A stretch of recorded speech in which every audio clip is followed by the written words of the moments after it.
right, good to be with y'all today. Anybody recognize these guys? A few of you remember the old Sonic TV commercials?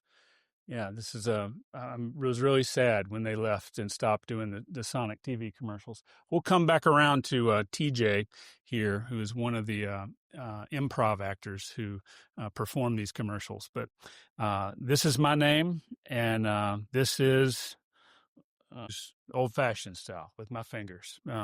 This is my improv troupe back in Nashville, Tennessee. My wife, Heather, is a hospice nurse, currently doing her Doctor of Nursing practice at Belmont. I got 3, what we like to call emerging adult children. So they're on the journey, 21, 23, 25. My daughter, Jessie's the only gainfully employed one, but she's also about to navigate a career transition after Elon Musk cut the funding for her NGO. So her last day is in 2 weeks, and she'll go through that transition process.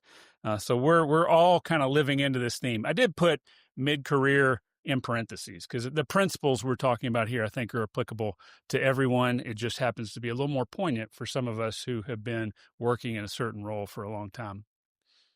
So the disclaimer, I call them my improv troupe. I'm not an improviser. I have done 1 introductory class and I missed 2 out of 7 sessions. So I've got 5 introductory level improv classes under my belt from about 3 or 4 years ago.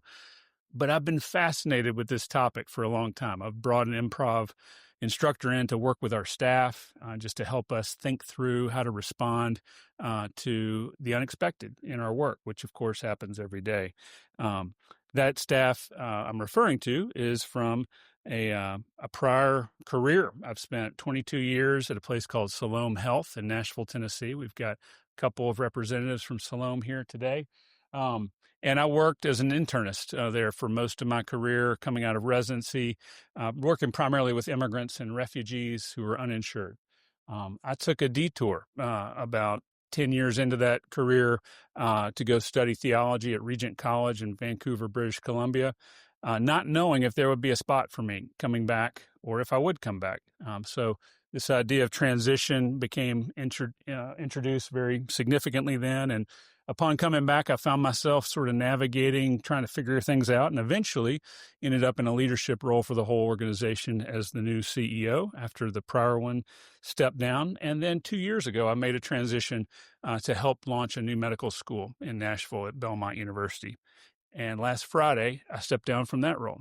So I'm currently living in the question mark of that transition. I don't have the next thing to put down on my title. And I'm so grateful to CCHF for not requiring that on your name tags. So, but that's why I'm here, And, sometimes I look back and I realize these look real seamless, but in retrospect, that's a lie. They were all just as uncertain in the moment, sifting through things. So the principles we're talking about will be widely applicable. Some might say I felt like this guy right now. Anybody have any idea who this individual is other than Wayne Detmer? Well, he might be an author. He might be a medieval author from Italy whose name is Dante. So this is the opening lines to the Divine Comedy. Midway upon the journey of our life, I found myself within a forest dark, for the straightforward pathway had been lost. So if anybody resonates with that or has in the past, this workshop's for you. And if you don't, you will at some point. So it will be helpful to file away. So the next question is, why are you here? So this is where you talk. So I'm going to encourage you to just turn to somebody near you, whether they came with you or not. And for 30 seconds or so, just tell them why you came to this workshop, even if it's like, didn't want Morgan to feel bad and not have, people there. So just be honest, but why are you here? All right, gentlemen, we're just finishing up a pair and share about why we're here at this workshop. So, all right, we're going to come back. I hope you learned something interesting about one of your neighbors. And I'm going to flip back to the topic. If we can get Emily and Wayne to, break up their conversation. I know this is the hard part about having breakouts, right? it's hard to stop. It's a sociable group, and I see some of you have channeled and asked God to make you an extrovert. So congratulations, says Rick, challenges. So, question, what is improv? Somebody here tell me what you think improv is. No script. So not having a script. Anything else? Being flexible. Has anybody here performed or been a part of an improv group in some way? Got Kim raised her hand over here. Good. So this is what happens, at these conferences. You pick a topic and then somebody in the room knows more about it than you do. I told earlier that I had done 4 or 5 out of 7 classes once. So, and Lauren has a lot about this. So she's bringing wisdom on this. But in general, we have misconceptions about improv. Some people think it's being witty on a stage, or flying by the seat of your pants, winging it. That is definitely not. I've learned over time. That was my assumption at first. These guys, TJ and Dave, anybody from Chicago? Have you ever heard of these guys? So TJ is one of the guys from the Sonic TV commercials. And he wrote a book with his partner here, Dave Pasquizzi, called Improvisation at the Speed of Life. And somebody had recommended it sometime. I picked it up, and I was fascinated how they saw the principles of improv being used all in their lives and everything. And they do a long-form improvisation show in Chicago every week. I don't know if they're still doing it. They were when I saw them last time I was there. And it starts with just walking in, and one of them introduces a premise, or they may solicit it from the audience. And it's not a 2-minute sketch, a 5-minute sketch. It's an hour-long sketch. This is long-form improvisation based on a suggestion. And this is a very different thing than just being witty or winging it. These guys have worked and they trust each other. In fact, there's a great quote here from David Wells describing improv. It's a practice through which actors seek to develop trust in themselves. That's the first thing. The emphasis, develop trust in themselves and one another in order that they may conduct unscripted dramas without fear. So would that scare any of you to walk onto a stage and be told to create an hour-long, plot based on a suggestion? It would terrify me. And of course, in our classes that we did introductory, the shortest things we did were 30 seconds, a minute, 2 minutes at most. But a wonderful resource here, just helping you understand the concepts of improv theater. So here's a question. Is this relevant for healthcare? Why should we even be talking about this here? I see you nodding your head. Why? Out of the blue, yeah. Yeah. Not all our patients are, I think we heard about patients with dementia yesterday who ask the same question every time and you're ready for it. But yeah, that's very relevant. There is a lot of growing evidence to support that improv as a tool can help patient communication with their physicians. Building empathy, the mirroring exercises in improv, the paying attention to nonverbal cues, the ability to listen and put aside your script. I mean, so many of us have a script in our mind in a conversation where we're thinking about what we want to say. Doctors do this all the time. Other healthcare providers do it all the time. And we miss really listening empathetically. And this idea of responding and being open in a way that changes us. I mean, that's a central part of improv is just openness to absurd or other realities but it stretches muscles of being willing to change and being open to learning. And so it's really kind of a core aspect or habit of science. And that's why Alan Alda actually wrote a whole book about this. He was recruited by Scientific American to become an expert communications guru for how to get scientific understanding. I think he worked with NOVA and some other PBS programs to sort of help their scientists learn how to communicate in a way that was effective. And it became such a passion for him. He's actually spoken as a keynote speaker at the AAMC, American Association of Medical Colleges, about it. He's helped raise money for and start a Center for Communication Studies at Stony Brook University in New York. I love the title of this book. If I understood you, would I still have this look on my face? So just bringing his sense of humor, but really for a very important purpose. So there are lots of teaching about improv. I'm here to put the cookies on the low shelf because that's kind of where I'm at with this. And if you remember nothing else, it's in the title. This idea of yes and And those little ellipses are important. It suggests what are you going to do next after you affirm something. But this idea of in any scene, in any scenario in improv, being open to saying yes to the reality that's presented to you, whatever it is, even if it's absurd, and giving back to it, introducing something. Second lesson I learned was you make your partner look good. It's all about lifting up the other guy or gal. So if it's crazy, you don't shut it down, you don't question it, you don't look confused. Unless you're supposed to look confused, you want to make their suggestion look good, and then say the first thing that comes into your head. This gets to the unscripted part. So many of us, and particularly me, if anybody's an Enneagram person, I'm a type 5 on the Enneagram. I have like whole paragraphs in my head ready to be dispensed at will to patients or unsuspecting family members. And yet that's one of the reasons I need this practice, right, is to get out of my head and speak a little bit more freely from the heart without that filter right there. And so a safe place to do that is a great practice environment. So with that said, let's play. I'm going to ask you to stand up where you are and be prepared to move. And your task for the next 30 seconds is to move and circulate and point at things that you see in this room. Could be an object on the table, some piece of clothing, something on the wall, a person, and call it out loud by the wrong name. Okay? So if this is a pencil here and I say elephant, that's a success, except you need to say it enthusiastically and loudly, okay?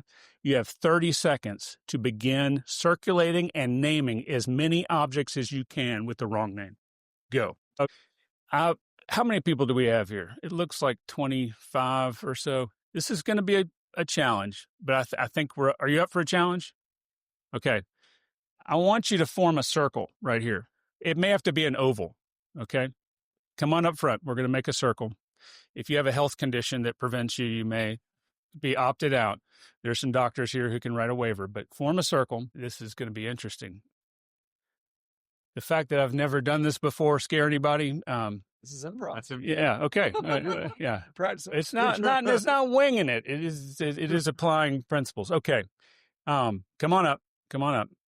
As much as we can. If you have to sit down, feel free to, but let's try and make a circle here. All right, here's the name. It's called a name game. So I want you to turn to the people on either side of you and just introduce yourself. So this is made a lot easier by these things. And I'm wondering if we should take them off. I think we should. Let's take them off. This is sort of like a booster shot. All right. So just hold it or put it in your pocket. So move to a different spot in the circle. Everybody move to a different spot in the circle. Block. Not next to the people you just met. Okay. And do the same thing. Introduce yourself to the people on either side. Yeah, I'm Marty Spell. Where are you from? My name's Yeah. What's your name? Daniel. Danny? Yeah. Morgan. Good. Jay, Martha, I'm Daniel. Nice to meet you as well. Yeah. So you might have poetry on your shirt. I'm from Florida. All right. I'm from Florida. So we should. If you're paying attention, you should be trying to remember these names. All right, move again. Everybody move to a different spot. Oh.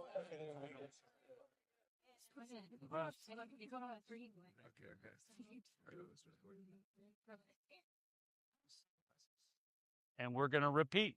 Introduce yourself, John.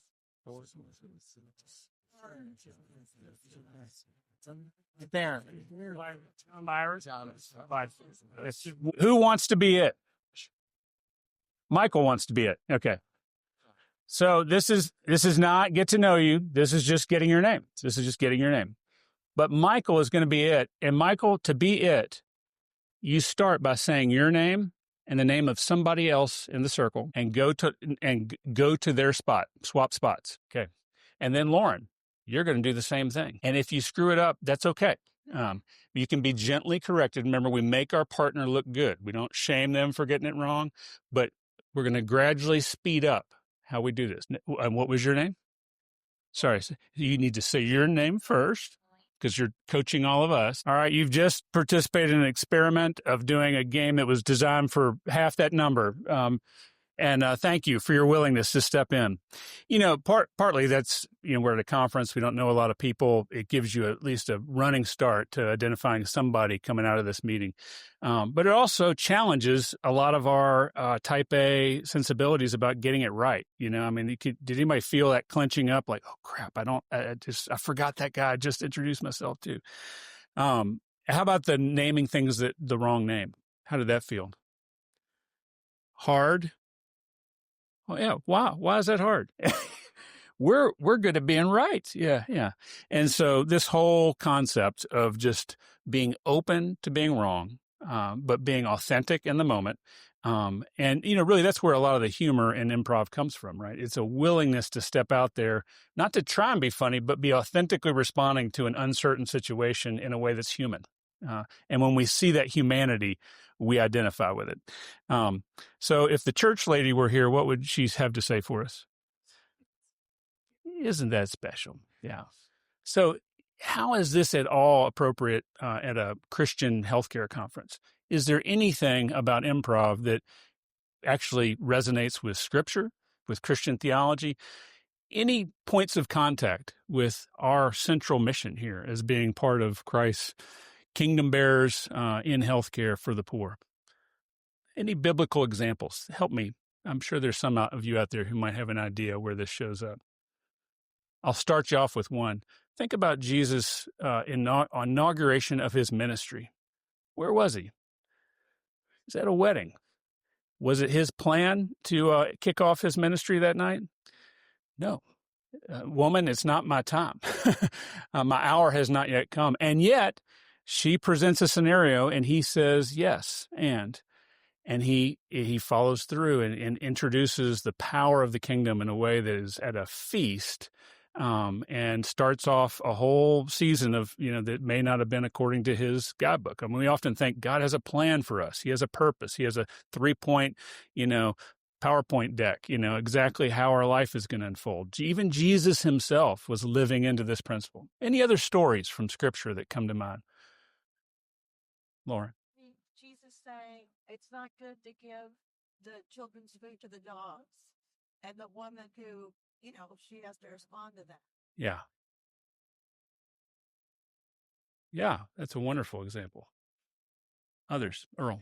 Gideon thought he had this big army, and then God said, "No, I want you to have them drink from this water." And so now we're down to 300 people, and that was one. Yeah, wonderful example. So it's about to be a lynch mob. He's turning into art exercise with a point.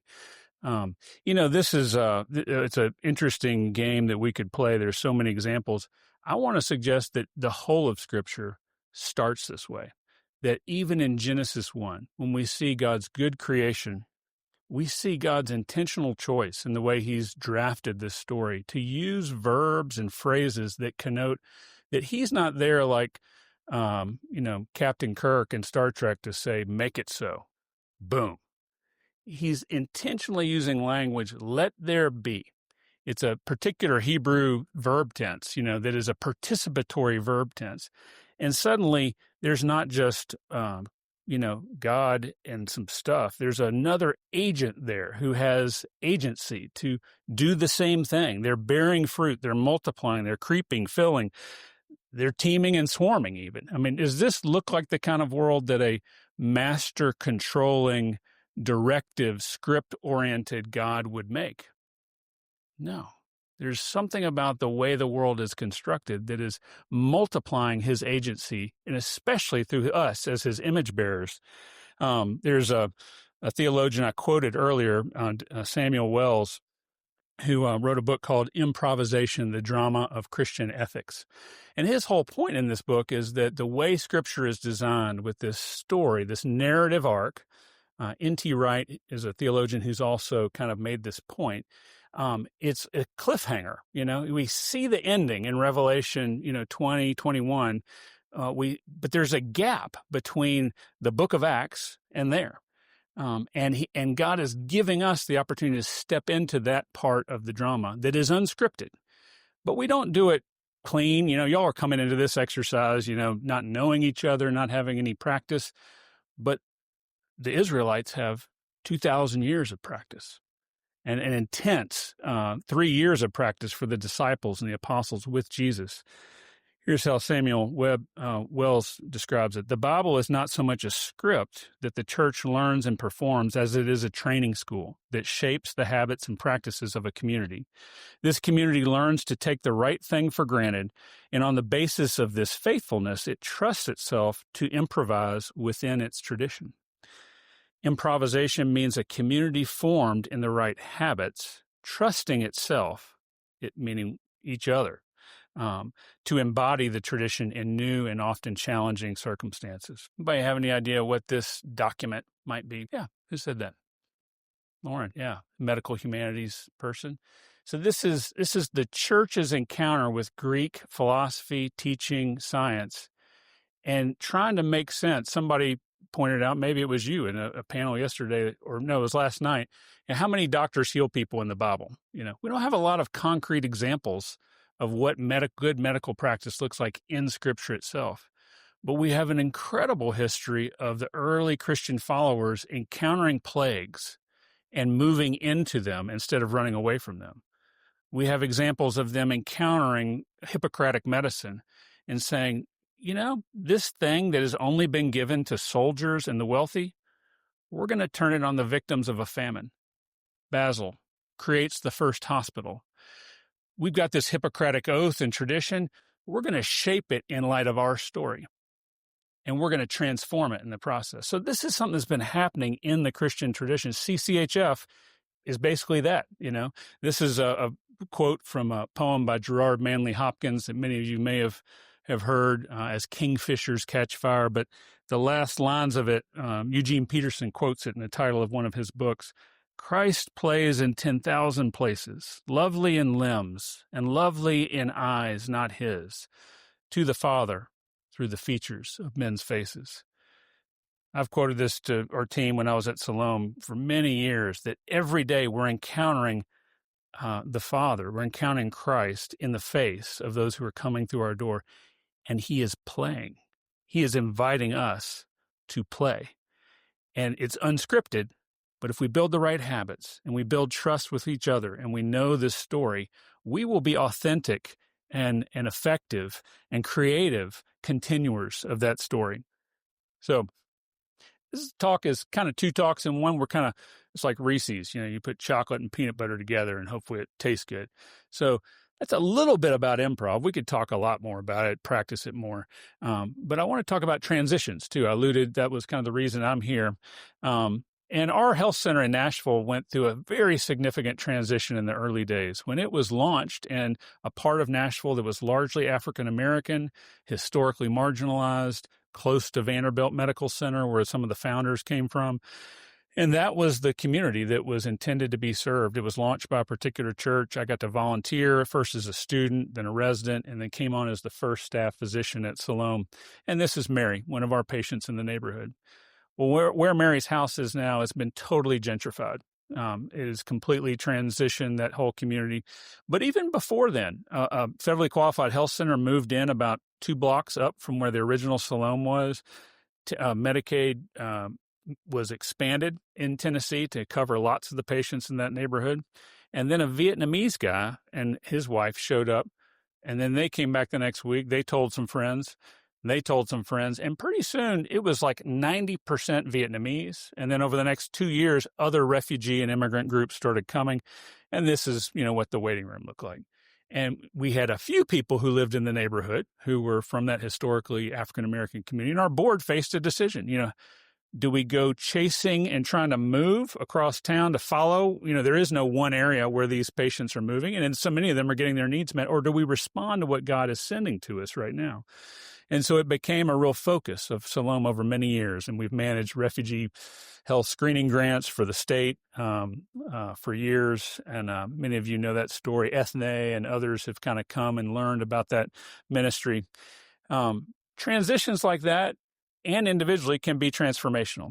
Sort of the typical prototype of a transformation is the caterpillar to butterfly. And I don't know many people that have pulled this off in their life, but my dad was one of them.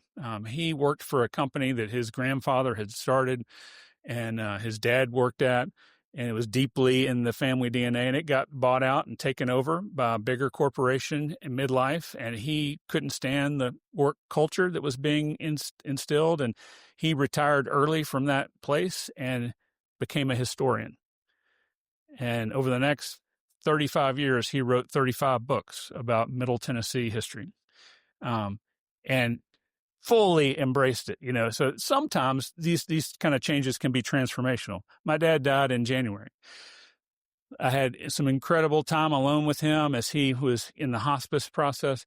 But one thing I had a hard time getting out of him was this, the three sequences of this, or kind of ending life as a caterpillar, the messy middle, and then moving into whatever that new beginning is. And Dad made it seem so easy, how he did this. And of course, he did it when I was at peak narcissism stage as a young teenager.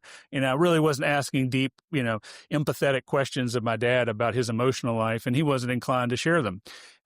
But I'm super curious, to learn more about how he felt and what he went through.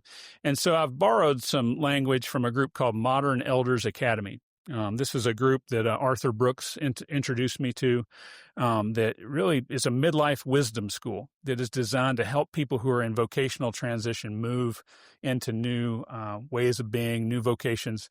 And they divide up these three very simple categories of a transition into three smaller subcategories. The first is an external kick or an internal shift. So most of us, if we're about to make some kind of vocational change, like my daughter, she got an external kick from Doge, and that was pretty clear. Now, she knew she wasn't going to stay in that organization for many years coming out of college, but and in many of my transitions that I alluded to earlier, there's probably a combination, maybe some external kick, or you could say even a draw. When Belmont announced a new medical school, that was appealing to me. That captured my vision of a Christ-centered medical school. I was motivated externally from anything, but I was also internally coming up on 10 years as CEO. How much more can I give? How much more do I have to offer? Is there someone else who is ready and waiting and chomping at the bit to take the baton and lead this team? So there's often different ways. One of the external kicks when I went to Regent College was Dr. Kristen Martell. Some of you may know her. She's here. She's a med-peds physician at Siloam. She had been a class president, a resident, chief resident at Vanderbilt, was being offered jobs at Harvard and all these different places. And she came up to me and said, I'm thinking about all these different possibilities. I wondered, is there a place for me maybe at Siloam? At the time, I was the only full-time physician. We didn't have a budget. I was like, dadgummit, we'll make a budget, to get her on our team. And that kick-started a process for me of thinking about, I'd always wanted to get more theological training. My wife's from Canada. We took a year, and I moved to Canada and pursued a master's at Regent. But when I came back, Kristen had taken over a lot of my practice and a lot of my teaching responsibilities as a clinical faculty member at Vanderbilt. And that's when I encountered stage 2 of the change process, which was denial. And I sort of assumed I could come back to Siloam and function as I used to, not realizing that they had changed.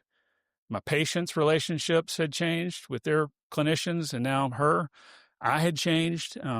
And I wasn't quite getting it. I sort of kept trying to horn my way into things I used to do that she was doing better than I was at that point. And I remember going over to Vanderbilt's library and trying to do some work on one of my ongoing master's classes. And I handed my faculty ID card as a clinical faculty member, and she looked at it and she just put it in a shredder. And she said, it's expired. I was like, it kind of hit me, and I realized my identity was being altered. I had sort of built this identity, and it was, and that helped me. Sometimes we need external triggers to help us adapt and face reality that it's not the same. You need to find a new way of being here. And it was not an easy time. The emotional bath comes, you're starting to face all these negative emotions about disappointment, regret, maybe a little resentment, frustration, but also maybe some exciting emotions like, I could see doing something else, or that maybe God's, leading me in a new direction. It's often complicated by the fact that other people get in your emotional bathtub too, so your wife, your spouse, your well-meaning friends, other coworkers have opinions about what you ought to be doing and so forth. So it's a difficult season, but you need to work through it. The only way out is through. You work through the emotions after you've kind of confronted and dealt with the denial, and then you end up in the messy middle. You don't end up at the new place. There's this whole other phase. This guy is, I think, a perfect picture of the challenges of the messy middle. You've got 1 foot where you started and 1 foot kind of towards where you want to go, and it's not very steady. And the first, sort of phase of the messy middle is overcoming your own competence. And what I mean by that is we usually, by the time we've worked in a certain role for a certain amount of time, we've learned how to do it. We're good at it. Most of us here take pride in being excellent at what we do. And yet to shift our work and the type of work we're doing is challenging. It's maybe a little fearful. And we're always drawn to go back and do things the way we were wired to do them, trained to do them, have habitually done. And getting past that is hard. This is where Arthur Brooks, who I alluded to earlier, has written a whole book called From Strength to Strength. If somebody's really in that midlife transition, kind of thinking about, man, I'm not sure if I can keep doing what I've been doing well, for the next 10, 15, 20 years. He talks about the curve of our fluid intelligence, which is based in our frontal cortex, and is diminishing starting in our 30s. It's what gets us. When you think about all the Nobel Prizes that are won, it's always for work that's done in your 20s and early 30s. Physicians, our game starts to fall off in the late 30s. Evidence shows, whether you're a surgeon or an intellectually focused internist like myself, the things that made us really sharp are starting to decline. And our professional decline is closer than we think. And that's back to that whole denial thing. There are ways around this, but really, at the end of the day, we have to get beyond our own competence and realize there are other competencies, other forms of intelligence. Brooks talks about crystallized intelligence that don't peter out in our 30s. They actually last and keep growing up until our early 70s. And this form of crystallized intelligence is more synthetic knowledge. It's applying what you've learned. You can think of it as wisdom, but it's often relational and it's contextual. So it's especially when you're in one community or city, there's a certain degree of knowledge it's hard to quantify that we need to begin to lean into. And Brooks kind of embodied this by moving to Harvard after leading the American Enterprise Institute for 10 years to teach. He realized he was not as sharp as he would like to think he was as age 50 or so, and wanted to draw on that different curve, not try and bend the curve he was on, flagellate it, work harder, but jump onto a different curve. So this can apply in lots of phases of life, but getting beyond our competence is an important piece. But then it's into the soup, right? And if you remember that caterpillar, do you know what happens when a caterpillar spins a chrysalis and is turning into a butterfly? He dissolves his own body. He becomes liquefied. And that's a little bit of what it can feel like when you're in the transition phase and you don't have a clear sense of flow in that new space. That's how I felt when I showed up at the executive summit for CCHF. It's been 2 years since I was a CEO at Salome. Do I belong here? I kind of gone from who's who to who's he. And, there's just that squishy feeling of, where do I belong? Where do I fit? It's a soupy time. But as you go through that, one of the beauties of it is in the caterpillar, there's some what they call imaginary cells.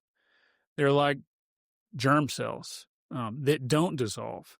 And they hold all the DNA for what the caterpillar will become. And you and I have that same innate essence in all of us, those natural gifts God has given us, and finding them, not creating them, but finding them is the next task in this middle phase of transition. This is a famous design piece, that talks about how the design process works. It's not nearly as neat as we like to think it is. It's a lot of squiggly lines and up and down and trying, but eventually you're finding the thread. think this guy on the boat, wishes he had a thread to hold on to, a rope.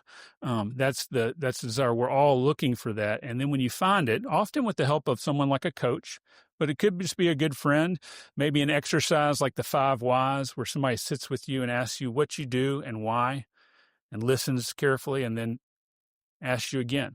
And you have to go deeper, and then ask you again. I had to go through this exercise at Modern Elders Academy, and it just helps you distill down what are the essential things about me that are irrelevant of context. Once you have that thread, sometimes the thread gets tangled again. And that's kind of what happened to me. I started to see, as I spent my first 2 years at Belmont, I realized I'm probably good for the startup phase, the connections, building, recruiting the clinical faculty, et cetera, but the maintenance phase, I knew internally that this was not going to be for me long time as a full-time gig, and it may not be just one long straight line. So you may encounter another tangle, and that's okay. But accepting that is the key to moving to the new beginnings phase. And many of us who are older than 20 may remember Napoleon Dynamite. He's coming to Nashville next week, by the way, with the whole cast of Napoleon Dynamite to be interviewed after a showing of the film. So I'm looking forward to seeing him. But this is a time of finding a new purpose. It's not a new core identity, but it's a new focus for your energy, the missional way God's put you into this new context. What was Napoleon's new purpose that he discovered in the movie? Anybody who remembers it? Give you a hint. It's on his T-shirt. He was going to help Pedro be class president. And it transformed Napoleon. He's just this kind of shy guy, doesn't even make eye contact. His eyelids are shut most of the time. But he leans into it, takes flight. This is where you're kind of getting a much clearer perspective on what's happening. It's still more like Kitty Hawk than a jetliner, getting up, getting some perspective, trying out the new role, the new position, and then eventually taking some risks, kind of moving from trying to win the game to learning. This is the new phase that allows you to get into the state of trying to get flow. And this is, we talked about giving the first answer that you have, being authentic in your response. There's something in that taps into this idea of flow. You identify, I know for me, I found it at Belmont, after a lot of fear and trembling, I started experiencing flow when I was tasked to help lead a process to revise our core values as a college, and to recruit missional primary care preceptors. These were things I knew how to do intuitively. I hadn't done them exactly before, but it was just a real gift to experience that a bit in a new role. So my question to you is, where are you in your transition? If you were to think through a transition you're facing right now, maybe one you've just completed, maybe one you're just starting. If you don't have any transitions in your life, God bless you, But if you have a transition, turn to your neighbor, just like we did before, and try and map where you are in that transition. And I'll give you a minute each just to begin explaining that to one another. Switch up if you haven't already. Okay. Any brave souls willing to tell us a transition, where you are in a transition right now? You don't have to tell us all the details, but what stage of a transition are you in? Yeah. I would say I'm kind of entering an internal shift for an external gift. Yeah. And some of us need that more, right? I mean, I tell people I'm a sticker, and God sometimes needs to send that librarian to put my card through the shredder to kickstart me into really moving it forward. That's good. Anybody else? Yeah, in the back. Leaving emotional bathroom to message it. I'll still would be sent out.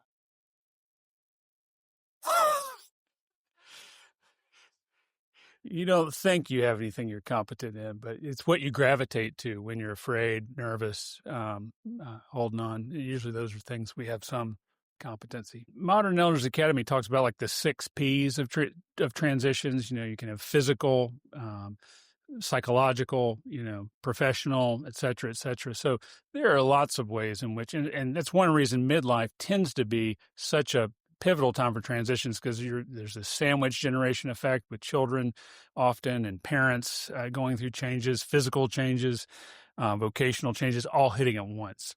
So that tends to be why it's loudest at that phase. Well, here's a question.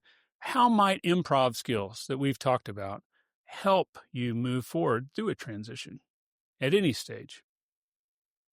And this is the full audience participation time. And if you need a reminder, say yes and, also known as accepting reality. Making your partner look good, committing to engage outside of you into someone else. Say the first thing that comes into your head. In other words, be authentic, not scripted. So what are some ways you could see that helping you navigate a transition? I mean, it reflects a mindset of seeing change as a catalyst for growth, as opposed to something to fear in and of itself, which is often a lot of what we experience in any organization that's growing. Many of us are a part of very proudly missional organizations with a deep heritage, and yet as natural growth happens, as change happens, everybody's, freaking out. They're raising questions, concerns, mission drift, and sometimes that's the case, but oftentimes it's just change. And a change is not a transition. Change happens to us. A transition is when you lean into it and embrace it as an opportunity to grow. That's great. Anyone else? I think just say the first thing that comes into your head, that kind of idea when an opportunity is presented to you. Maybe don't analyze it to death to try to figure out all the steps afterwards. Maybe you just respond in the, is that something I think I want to do? Yeah. Yes, okay. And go with that and not need to know, what does that take me to? How will this look like in comparison? Is this an opportunity that's worth it? Yeah. Paralysis of analysis. Oftentimes we miss out. COVID was a great example of this. We had to think outside the box. We had to not stop at yes and just say, okay, pandemic's here, we'll stop. We'll just, but no, it's that ellipsis, that and. I remember in one of my early classes, the improv classes, there was a exercise where you have to close your eyes and your scene partner is assuming a certain position next to you, and you open your eyes and then you take it from there. That you go with it. And I opened my eyes and this young lady was on her knees proposing to me. And I was so shocked. Everybody in the room could see it on my face. And I don't even remember what I did for the rest of that scene, but everybody told me that was the best scene because my filter was gone. I was responding from in here and not from everything in my left brain, all the paragraphs, all the strategy. Thank you for the time. Well, I leaned into that. When I was at Belmont, right before I joined, the associate dean for clinical education stepped down. And so the dean said, we need you to step into this role. Now, I was also going to be the interim chair of our only clinical department and the lead faculty lead for preliminary accreditation, which basically makes or breaks whether the med school goes ahead. I had done none of those things. And I thought about that scene when I was going through the preparatory meeting for our site visit, accreditation visit, which is harder than the actual visit because all your peers are there on the Zoom call watching you and your answers that the consultant is taking you through, and the questions are harder than the ones you're actually going to get. But I remember that experience of just looking at that young woman and leaning in to something I didn't know. And I literally that was a motivator for me to recognize that whatever I respond to, whether it's right or wrong, I'm trusting these people not to be out there to criticize me, to jump on me when I make the wrong thing, that they're going to make me look good. And they did. They were supportive. They understood, that this was totally, just because I had a lot of official titles, I had a 6-inch binder that I was supposed to have memorized and understood all the committee processes that led us to all the decisions that happened before I arrived. But it was beautiful. And I was directly benefited and blessed by that prior experience of seeing improv in action. I'll put this picture here just to kind of remind us of the messy middle. and trusting your partner, because many of us may not feel like who is my partner that I'm going to make look good in this process? You may have a team member that you work with, but when I was working at Belmont, I had one part-time administrative assistant. I was a member of a team. I was no longer the CEO. I didn't have all my hand-picked complementary pieces around me to help me with the finance and the operations and the development. I was doing it pretty much on my own. So who's my partner in that, And ultimately, we got to find our partners. If we're in the messy middle, if you don't have somebody around you, that's your work. That's the work of being at a CCHF conference in many ways, is going to find those partners, those friends who you can lean on, call on, build that kitchen cabinet who can be a resource for you. But ultimately, we all have a partner, don't we? The Holy Spirit is there. He's with us. He's guiding us. He's glad. He's playfully empowered us to help co-create and shape this world. And we're like that kid presenting our mess. And look at those hands. They're not saying, sorry, this is too messy for me. Just fully receiving what's been given. And what I love is when you look at it in detail, there's some paper scraps hanging on his arms. He's received this pile of mess before, and he's not daunted by it. He's going to give it back, and it's going to be a game. And God is looking to meet us in that. So I just want to end with this, kind of mantra that summarizes a lot of these principles for me as I've gone through multiple transitions, and I'm looking at the next one. Is there's a core seed of who Morgan is. There's a core seed in each of us, those unique gifts and talents, but it's expressed differently in different work environments and different vocational environments. And same seed, different soil is a phrase I've kind of repeated to myself. I'm going to bring who I am to this next phase. And it reminds me of this verse that Rick cited this morning, talking about Steve Noblet, John Perkins. Remember your leaders, those who spoke to you the word of God. Consider the outcome of their way of life and imitate their lives. That's what we often assume, right? I want to emulate Steve Noblet's life or John Perkins' life or Wayne Detmer's life. No, it's imitate their faith. They have a different life than you. It's like Aslan pulling each of the Pevensey kids over and telling them, that's his path to walk. You must follow me. This is what Jesus is calling us to, right? It's not to be like the heroes on the stage that we learned about this morning, but it's to imitate their faith and apply it in our unique context with our unique gifts. That's the heart of improv, right? It's just applying who we are authentically in the moment, in uncertainty, with people we trust.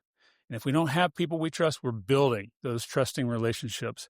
But ultimately, God is the one who trusts us even when we don't deserve to be trusted to play with.